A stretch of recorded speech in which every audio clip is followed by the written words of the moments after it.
That was Kim lied to me. There is no need for Tucker Carlson and his ilk to worry about being replaced. America will always have need for them.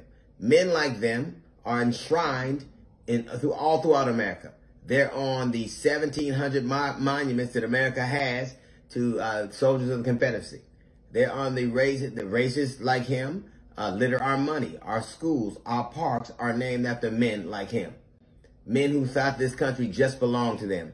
Men who inspired other men to violence so that they could keep this idea alive.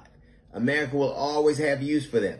It is virtually in every aspect of our society. It is even the money we use is full of men like Tucker Carlson and the man who perpetrated that massacre.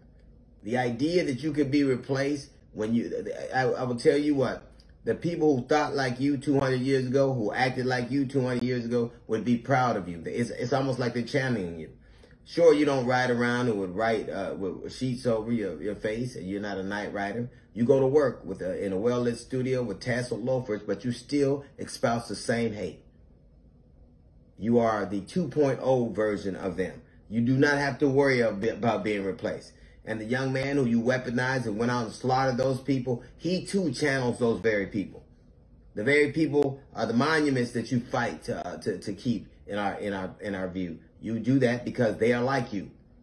They would be proud of you. They would recognize you. They would understand that they have planted a seed that will be here as long as men like you exist. And in America, they will always have use for you. Always. There will always be need for men who believe this country belongs to them, that one race is superior, and that you should do whatever you want to the inferior race. They're on our money. You can't pull out money without seeing somebody who felt like you do. You can't drive past airports or schools or bridges because they are so enshrined in Americana. So enshrined.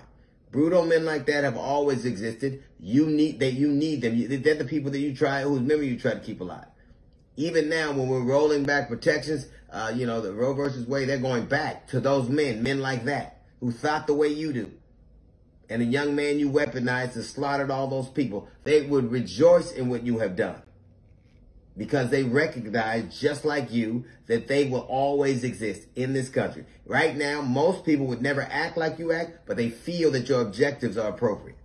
They feel like wanting to keep this white for America is the right thing to do. And they've always used men like you, men who pretended to be earnest, men who pretended to be caring, but all the while was carrying out nefarious purposes. All the while.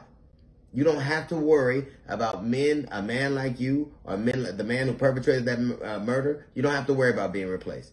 America has use for you. It always will. You are no different than they were. Sure, your methods are different. You use a microphone. They might have used sheets and torches, but still the same thing gets accomplished. You say hateful things and people act on them to inspire fear and terror. Your forefathers, the men you fight to protect, would be proud of you. You don't have to worry about America not having use or replacing men like you. You'll never be replaced in America. You'll be recycled. That's a little note from a GED section. We got the Jazz Report coming up in 15 minutes. It's the D.L. Hughley Show.